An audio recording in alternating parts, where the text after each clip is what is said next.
I need the keys to your house, my sister Amanda declared, standing in our parents' living room with her usual air of entitlement. It's not fair that you have that big place all to yourself while I'm struggling to make rent. I stared at her, trying to process the audacity of her demand. My name is Sarah Mitchell, and at 29, I had just achieved what I'd spent years working toward, buying my dream house. A cozy 3-bedroom craftsman with a wraparound porch in a quiet neighborhood. Every penny that went into that down payment had come from years of overtime shifts and careful saving. Amanda, that's my house. I worked hard for it, I said, keeping my voice steady despite the anger building inside me. I'm happy to have you visit, but visit? She scoffed, turning to our parents, who sat uncomfortably on the couch. Mom, Dad, can you believe how selfish she's being? I have 2 kids, and she wants us to keep living in that tiny apartment while she has 3 whole bedrooms to herself. I watched my parents exchange that look I knew too well, the one that meant they were about to take Amanda's side. Again, it had been this way since we were children. Amanda, 3 years younger, was always the one who needed more support.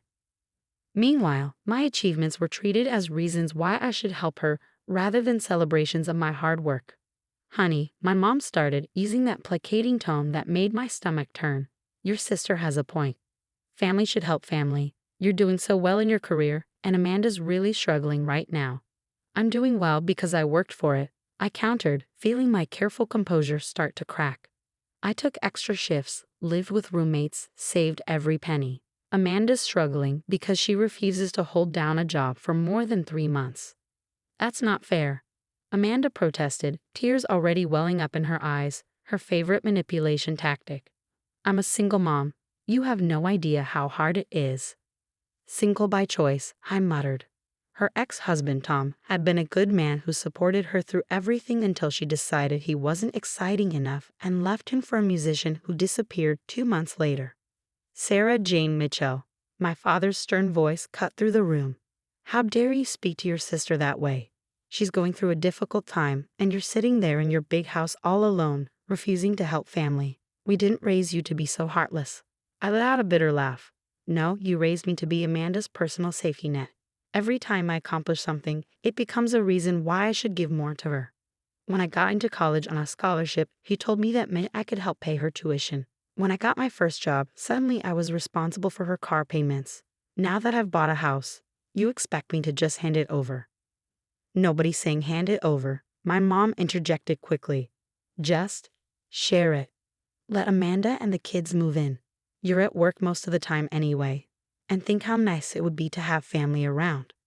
Share it, I repeated flatly. You mean let her live there rent-free while I keep paying the mortgage? Let her kids destroy everything I've worked for? No, absolutely not. Amanda's tears were flowing freely now. I knew it. You've always hated my kids. Just because you're too focused on your career to have a family of your own doesn't mean you should punish mine. That hit a nerve.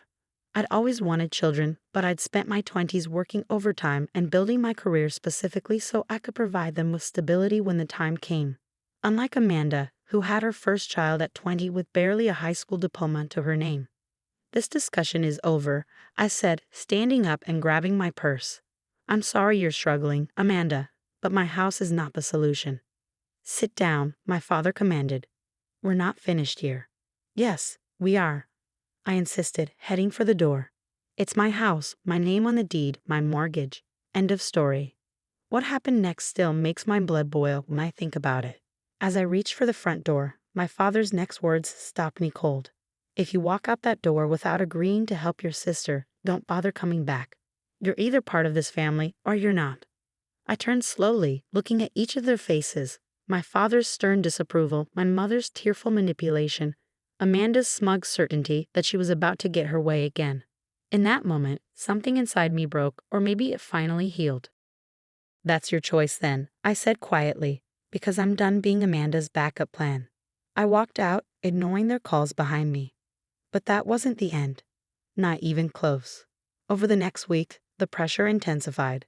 My phone buzzed constantly with texts and calls from family members. Aunts telling me I was being cruel. Cousins saying I should be ashamed, even my grandmother weighing in about how family should come first. What none of them knew was that I'd already helped Amanda more times than I could count. When she needed money for her kids' school supplies, I sent it. When her car broke down, I paid for repairs. When she couldn't make rent, I covered it. But it was never enough. She never learned, never changed, never took responsibility. Then came the evening that changed everything. I was at home, enjoying a rare quiet moment on my beloved porch when a police car pulled up. 2 officers approached, looking uncomfortable.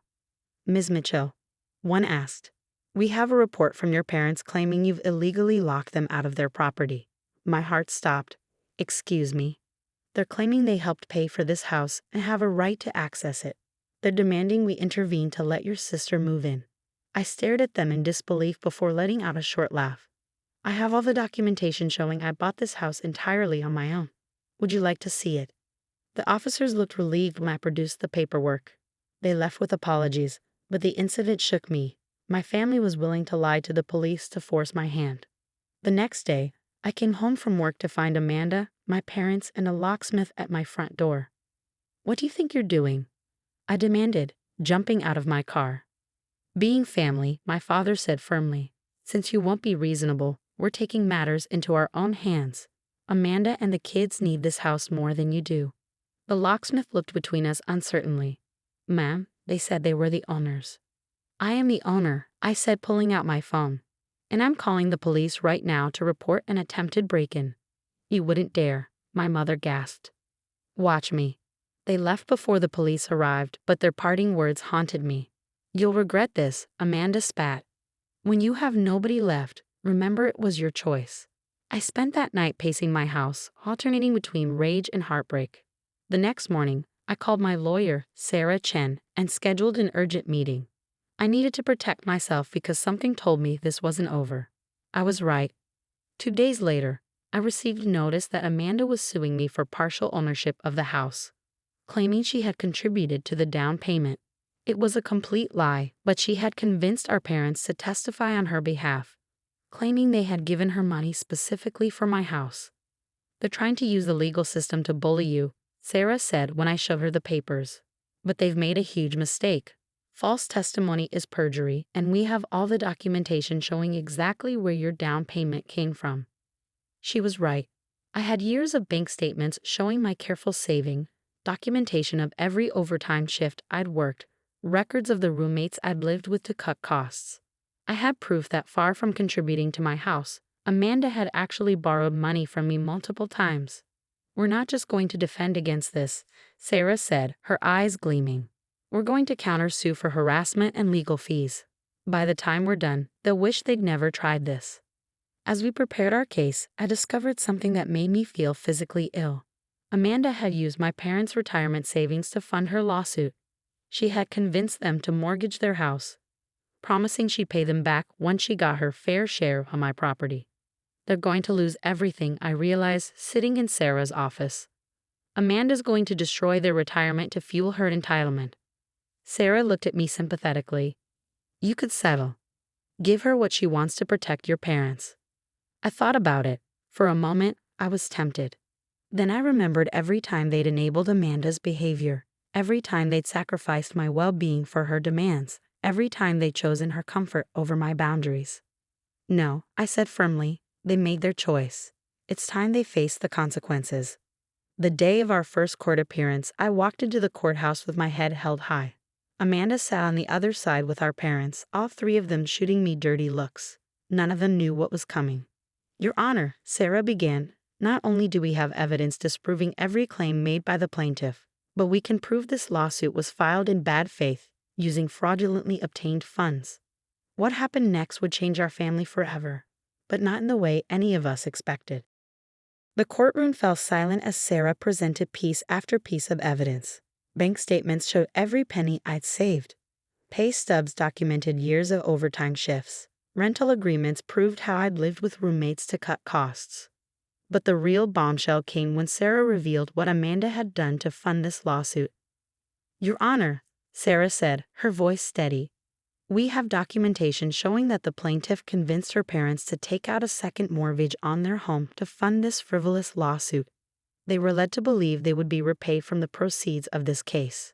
The judge's expression darkened. "Is this true, counsel?" she asked Amanda's lawyer.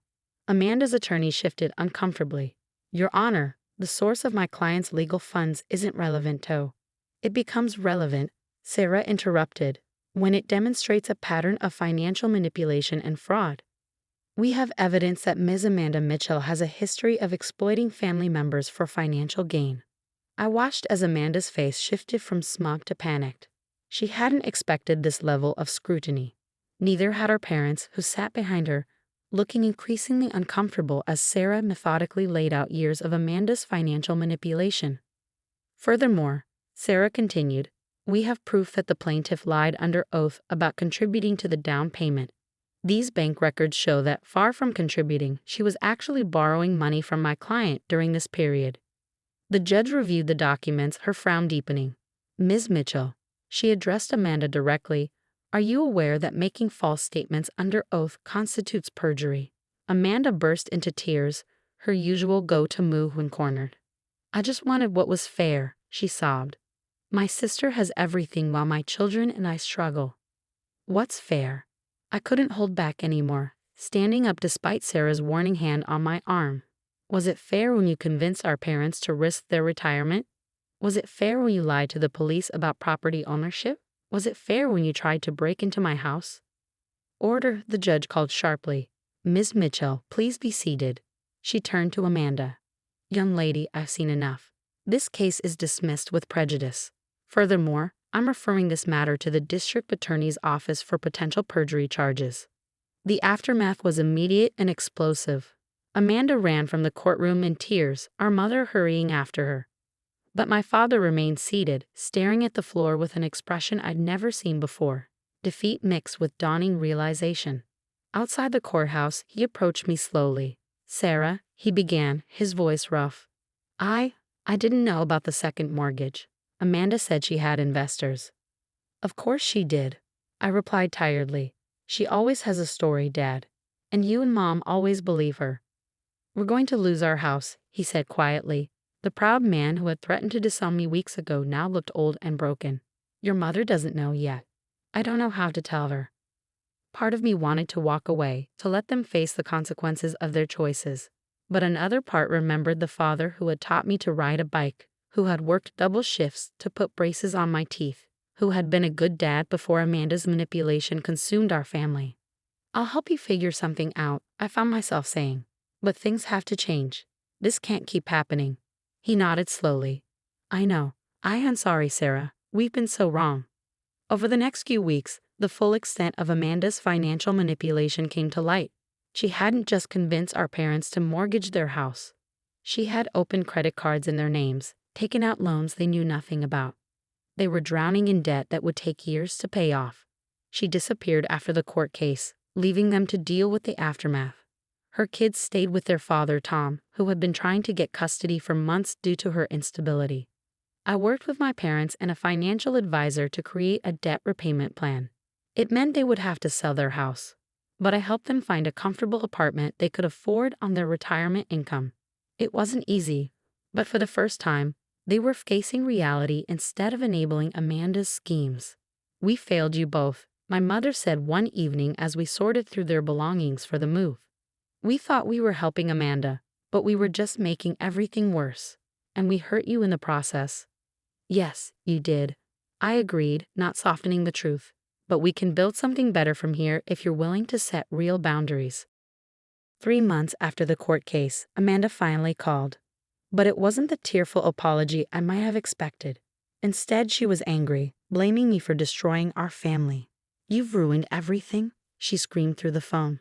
Mom and Dad lost their house because of you. My kids are living with Tom because of you. No, Amanda, I said calmly. Everything that's happened is because of your choices. I just stopped letting you make your problems everyone else's responsibility. I'm filing for bankruptcy, she spat. I hope you're happy knowing you did this to your own sister. I took a deep breath. Goodbye, Amanda. Get help. I hung up and blocked her number. It hurt, but it was necessary. Sometimes love means letting people face the consequences of their actions, even when those people are family. That evening, sitting on my porch, the same porch they had tried to take from me, I felt a strange mix of sadness and peace. My family would never be the same, but maybe that was okay. Sometimes relationships need to break completely before they can be rebuilt into something healthier. My phone buzzed with a text from Tom, Amanda's ex-husband. Thank you for standing up to her. The kids are doing better with stability. You're welcome to visit them anytime. I smiled, thinking about my niece and nephew. Maybe this was the beginning of a different kind of family, one built on respect and boundaries instead of manipulation and guilt. The story wasn't over, but for the first time in years, I felt hopeful about where it might lead. 6 months after the court case, I was having Sunday dinner with my parents in their new apartment when the call came. Amanda's name flashed on my mom's phone screen, and I watched the familiar tension settle over her face. Put it on speaker, I said quietly. We need to handle this together. My mother hesitated, then nodded and answered the call. Amanda's voice filled the room, but something was different. Instead of her usual angry accusations or manipulative tears, she sounded desperate. Mom, I need help, she said, her voice cracking. I'm being evicted. They're giving me 48 hours to get out. I know I messed up, but I have nowhere to go. I watched my parents exchange glances. This was the moment of truth. Would they fall back into old patterns or maintain the boundaries we'd worked so hard to establish? My father cleared his throat. Amanda, where have you been for the past 6 months? I was trying to figure things out, she stammered. I was angry and hurt. But I've changed. I promise I've changed. Like you promised to pay back the money for the lawsuit? My mother asked, her voice firmer than I'd ever heard it. Like you promised to repay the credit cards you opened in our names. There was a long pause. I know I've made mistakes, Amanda finally said. But I'm your daughter. You can't just let me be homeless. I held my breath, waiting. This was the moment Amanda had always won in the past, using guilt and family obligation to get her way. But something had shifted in our family dynamic. You're right, you are our daughter, my father said, and we love you. But we can't give you money or a place to stay. We can help you find resources, shelters, job training programs, counseling. But we won't enable destructive behavior anymore. Is Sarah there? Amanda's voice turned bitter. Is she the one turning you against me? She has that big house all to herself while her own sister faces homelessness. Stop, my mother cut in. Sarah isn't turning anyone against you. Your choices did that. We're offering real help, Amanda. Will you take it? The line went dead. We sat in silence for a moment, the weight of what had just happened settling over us. My mother wiped away tears, but they weren't the manipulated tears of the past. They were the honest tears of a parent finally facing reality. Did we do the right thing? She whispered. Yes, I said firmly. Sometimes love means being strong enough to let people face consequences. The next few days were tense. Amanda tried everything, calling other family members, posting dramatic social media updates about family betrayal, even showing up at my parents' apartment in tears. But something had fundamentally changed. The more she pushed, the more resolved we became. I helped my parents find resources for Amanda, contact information for legitimate housing assistance programs, job training opportunities, even a counselor who specialized in financial trauma. We compiled it all in an email and sent it to her. Her response was a single line. I don't need your charity. I need my family. She still doesn't get it, my father said, reading the response. This is us being family. Real family helps you grow, not destroy yourself. 2 weeks later, I was working in my garden when a familiar car pulled into my driveway. It was Tom, with my niece and nephew in the back seat. The kids bounded out, running to hug me while Tom approached more slowly. Hope you don't mind us stopping by, he said. The kids missed their aunt. As I played with the children, Tom filled me in on the latest developments. Amanda had shown up at his house after the eviction, expecting to move in. When he refused, she threatened to fight for full custody again. But something interesting happened, Tom said. When we got to court, she didn't show. Her lawyer said she'd taken a job in another state. Just left without even saying goodbye to the kids. I looked at my niece and nephew, happily playing on the swing set I'd installed for their visits. They seemed more relaxed, more childlike than they had in years. They need stability, Tom continued. And, well, we were hoping you might want to be more involved in their lives. You're the only stable family they have on their mother's side. Tears pricked my eyes as I watched the children play. I'd love that.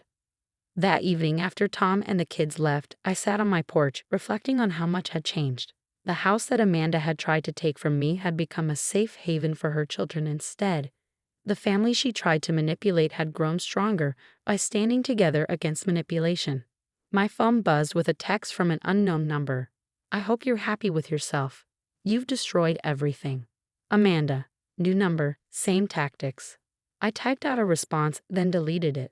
Some messages don't need answers. Instead, I pulled up my photos from that afternoon. My niece proudly showing me her school art project. My nephew teaching me his new video game. I sent these to my parents with a simple message. Thank you for choosing truth over comfort. Look what we're building. Their response came quickly. No, thank you for showing us the way. As the sun set over my garden, I thought about the word family. Amanda had always wielded it like a weapon, using it to demand and manipulate. But real family, I was learning, was something entirely different. It was my parents working hard to rebuild trust. It was Tom making sure his kids maintained healthy connections. It was boundaries and honesty, and sometimes difficult choices. I heard the distant sound of children laughing from the neighbor's yard and smiled, thinking about my next weekend with my niece and nephew. We were planning to plant a vegetable garden together, teaching them about nurturing growth and patience. It felt like a metaphor for our whole family journey. Sometimes the best revenge isn't revenge at all. It's building something beautiful from the ashes of what was destroyed. 1 year after the court case that changed everything, I hosted a family barbecue in my backyard. The garden my niece and nephew had helped plant was flourishing, with tomatoes and cucumbers ripening on the vines. My parents were chatting with Tom by the grill, looking more relaxed than I'd seen them in years. That's when my phone buzzed with a familiar area code, Amanda's new number. I heard from your sister, my mother said quietly, appearing beside me. She's back in town. I nodded, showing her the number on my screen. She wants to meet, says she's changed. My mother's face reflected the complex emotions we all felt: hope, fear, skepticism. What are you going to do? I looked around my yard at the life we'd built from the ashes of Amanda's destruction. I'm going to meet her. Not here, at a coffee shop. But this time, I'm setting the terms. The next day, I sat in a quiet cafe, watching Amanda walk through the door. She looked different, older, more worn, but also somehow more substantial. Gone was the flashy jewelry and designer clothes she used to prioritize over rent. Thanks for meeting me, she said, sliding into the seat across from me. No dramatic entrance, no tears. That alone was new. Why are you back? I asked directly. She wrapped her hands around her coffee cup, a gesture that reminded me of our mother. I hit rock bottom, she said simply. Lost everything. Ended up in a shelter in Michigan. They had this program. Therapy, job training, financial counseling. I finally had to look at myself, really look. I stayed quiet, waiting. I was so angry at you, she continued, for having what I wanted. But you didn't have it handed to you, you built it. While I was looking for shortcuts and handouts, you were working and saving and doing things right. It's not about right or wrong, Amanda. It's about choices and consequences. She nodded slowly. I know. That's actually why I'm back. I want to make amends, real ones, not just saying sorry to get something. I'm not asking to move in or borrow money. I just want a chance to rebuild relationships, especially with my kids. I studied her face, searching for the manipulation I'd grown so used to seeing. Instead, I saw something unfamiliar: accountability. The kids are thriving with Tom, I said carefully. We won't disrupt that.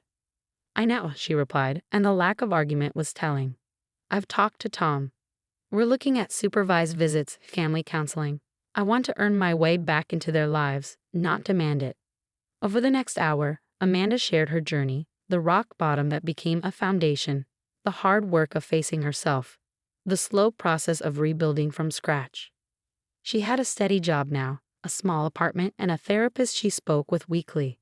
I'm not asking for trust, she said as we finished our coffee. I know that has to be earned. I just want a chance to try. I thought carefully before responding. I can't speak for everyone else, but I'm willing to watch and wait. Show us who you're becoming through actions, not promises. The months that followed tested everyone's commitment to change. Amanda started with supervised visits with her children, never missing a session, never arguing about the limitations. She found a job and kept it, living within her means for the first time in her life. She attended family counseling with our parents, facing the damage she'd caused with painful honesty. There were setbacks, moments when old patterns tried to reassert themselves, times when the pull of easy solutions tempted her. But each time, she caught herself and did the hard work instead. One evening, as I watched her helping my niece with homework on my porch, the same porch she once tried to claim as her own, I realized something profound. The house I fought so hard to protect had become more than just property. It was a symbol of our family's transformation. You know what's funny? Amanda said later, as she was leaving. I used to be so jealous of this house.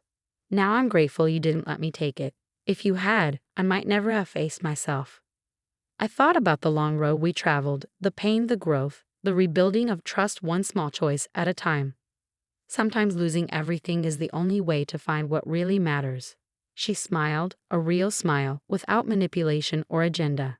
I'm glad we didn't lose each other for good. As I watched her drive away, I felt a deep sense of peace. The sister who had once tried to take everything from me was finally finding her own path. Our family, once fractured by manipulation and enablement, was healing through honesty and boundaries. I walked through my house, my hard-earned, fiercely protected home, and realized it had served its purpose, not just as shelter, but as a line in the sand, a catalyst for change, a symbol of what's possible when we choose growth over easy answers. Sometimes the hardest battles lead to the most meaningful victories, and sometimes the things we fight to keep end up keeping us in return.